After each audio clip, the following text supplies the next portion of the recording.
Hello दोस्तों, कैसे हैं आप सब। उम्मीद करता हूँ अच्छे से होंगे।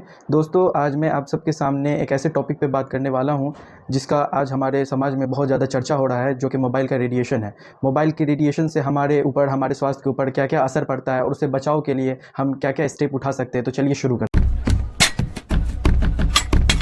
दोस्तों, जब भी हम मोबाइल इस्तेमाल करते हैं उसमें से रेडिएशन निकलता है। जब भी हम मोबाइल पे किसी से बात करते हैं तो उसमें से हार्मफुल रेडिएशन निकलता है, जो कि हमारे दिमाग को और हमारे शरीर को प्रभावित करता है। दोस्तों, जैसा कि आप सब जानते हैं, थोड़ा देर अगर मोबाइल इस्तेमाल कर लेते हैं तो उसकी वजह से हमारे सर में दर्द होने लगता है, हमें एंजाइटी होने लगती है और हमें कभी कभी ज़्यादा देर इस्तेमाल कर लेते हैं तो हमारा नींद भी उड़ जाता है। और बच्चों में ख़ासकर देखा गया है, जो बच्चे मोबाइल के आदी होते हैं, जो बच्चे मोबाइल बहुत ज़्यादा चलाते हैं, उनका मस्तिष्क की जो ग्रोथ होती है, उनके दिमाग की जो मेंटल डेवलपमेंट होती है, वो थोड़ी स्लो हो जाती है। और बच्चे, अगर आप कभी उनको कुछ बोलिएगा तो वो रिस्पॉन्ड नहीं करेंगे, वो जब मोबाइल देखते रहेंगे तो मोबाइल में ही खो जाएंगे। और दोस्तों, अभी रिसर्च में पता चला है कि ज़्यादा रेडिएशन वाले क्षेत्र में रहने से संभावतः तौर पे देखा गया है कि वो ट्यूमर भी काउज कर सकता है। और दोस्तों, WHO के गाइडलाइन के हिसाब से अगर हम अपने बॉडी को ज़्यादा रेडिएशन में एक्सपोज करते हैं तो वो हमारे सेहत के लिए बहुत ही ज़्यादा हानिकारक है, इसलिए हमें सावधानी भी बरतनी चाहिए।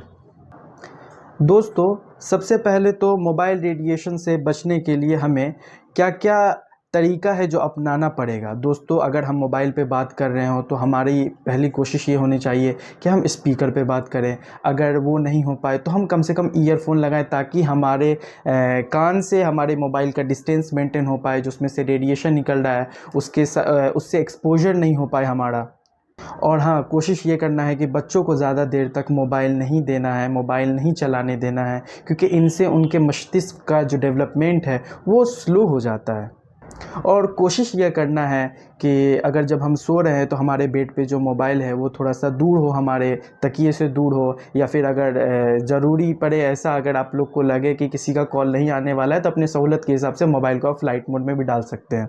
और हाँ दोस्तों, कोशिश करना है मोबाइल जहाँ तक हो कम से कम इस्तेमाल करें, क्योंकि जो चीज़ आपको तकलीफ़ पहुँचा रही है, हो सकता है रेडिएशन ज़्यादा निकले, ज़्यादा देर तक आप मोबाइल चलाएँ तो आपको और भी परेशानी का सामना करना पड़ सकता है, जैसे आई स्ट्रेनिंग हो गया। तो दोस्तों, अब बात करते हैं होम्योपैथिक ट्रीटमेंट, जो हमें हमारे प्रॉब्लम से छुटकारा पहुंचा सकता है। जैसे कि रेडिएशन में ज़्यादा देर एक्सपोज होने के बाद अगर हमारा सर भारी हो जाए, अगर हमारे आँख से धुंधला दिखने लगे, आई स्ट्रेनिंग हो जाए और हमें चक्कर आने लगे, या फिर हमें नींद नहीं आए, तो होम्योपैथिक में क्या क्या उपचार है उन सबको चलिए हम समझते हैं। तो दोस्तों, सबसे पहले मैं आपको नंबर 1 मेडिसिन बताने जा रहा हूँ, सेंट जॉर्ज का रेडिएशन डाइल्यूशन। ये एक मेडिसिन है, रेडिएशन 1M, जो कि अभी बहुत ही बेहतरीन रिज़ल्ट दे रहा है। अगर बॉडी में रेडिएशन ज़्यादा होने की वजह से, या ज़्यादा देर तक मोबाइल से रेडिएशन के बीच में रहने की वजह से अगर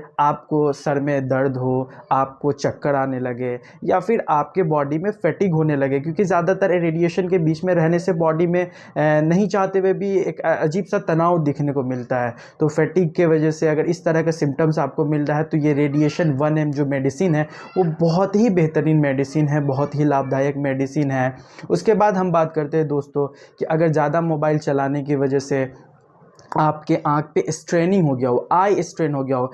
देखिए, आज का जो दौर है वो हम और आप जानते हैं कि हमें अगर कुछ पढ़ाई करना है, ऑनलाइन क्लासेस करना है, तो हमको मोबाइल का इस्तेमाल करना पड़ेगा। अगर हमें कोई वर्क करना है तो हमें लैपटॉप का इस्तेमाल करना होगा। तो नहीं चाहते हुए भी हमें तकनीकी से जुड़े रहने के लिए भी इस्तेमाल करना पड़ेगा, तो हम तो उसको छोड़ नहीं सकते। मगर हाँ, जहाँ तक हो अपने से कि हम उससे बच सकते हैं, थोड़ा थोड़ा बच सकते हैं, और कुछ ट्रीटमेंट है जिसको लेके हम अपनी परेशानी में थोड़ी सी रिलीफ पा सकते हैं। कोई भी मेडिसिन मैं आपको बताऊं तो सबसे पहले आप अपने नज़दीकी होम्योपैथ डॉक्टर से मिल लीजिए, बिना उनके मशवरे के, बिना उनसे मिले आप कोई भी दवा ना लें। और अब मैं बात कर रहा हूँ सेकेंड मेडिसिन, जो आई स्ट्रेनिंग की वजह से होता है। तो दोस्तों, आई स्ट्रेनिंग के लिए नंबर 1 मेडिसिन होम्योपैथिक में रूटा माना जाता है, रूटा ग्रेवेलेंस। ये 30 पोटेंसी में सुबह शाम 6-6 बूंद आधा कप पानी में अगर आप जुबान पे ले सकते हैं तो बेहतर है। अगर छनछना या लहरे तो आप आधा कप पानी में भी ले सकते हैं। रूटा ग्रेवेलेंस ये बहुत ही बेहतरीन मेडिसिन है आई स्ट्रेनिंग के लिए। अगर ज़्यादा देर मोबाइल इस्तेमाल करने की वजह से अगर आपके आँख में तकलीफ़ हो रही है, आपके आँख में दर्द हो रहा है, तो आप ये मेडिसिन ले सकते हैं। और दोस्तों, अब बात करते हैं हम कि अगर ज़्यादा मोबाइल इस्तेमाल करने के वजह से अगर हमें नींद नहीं आती है, हमारी नींद उड़ गई हो, तो उसके लिए भी होम्योपैथी में बहुत ही बेहतरीन मेडिसिन है पैसिफ्लोरा। पैसिफ्लोरा इंक्रेनाटा मदर टिंचर, ये आप 10 बूंद आधा कप पानी में 2 टाइम या फिर 2 टाइम लीजिए, और 1 टाइम आप ले सकते हैं नाश्ते के बाद, और 1 टाइम आप सोने से आधा घंटा पहले ले लीजिए। ये बहुत ही बेहतरीन मेडिसिन है। इसका उपयोग करके लोगों में बेहतरीन रिज़ल्ट मिले हैं। लोगों ने बोला है कि हाँ, बहुत ज़्यादा आराम मिला है। तो दोस्तों, ये कुछ मेडिसिन थी जो मैंने आपको बताई है, और हर एक इंसान को होम्योपैथिक मेडिसिन उसके कॉन्स्टिट्यूशन के हिसाब से मिलता है। तो कोई भी मेडिसिन लेने से पहले आप एक कुशल होम्योपैथ प्रैक्टिशनर से मिलिए, और तभी जाके आप दवा लीजिए, और सेल्फ मेडिकेशन नहीं कीजिए। तो दोस्तों, उम्मीद करता हूँ कि आपको हमारे वीडियो से थोड़ा सा हेल्प मिला होगा। अगर आप इसी तरह के वीडियो देखना चाहते हैं तो हमारे चैनल से जुड़िए और हमें सब्सक्राइब कीजिए। आपका अपना homeopathic YouTube channel Mithila homeopathy. Thank you.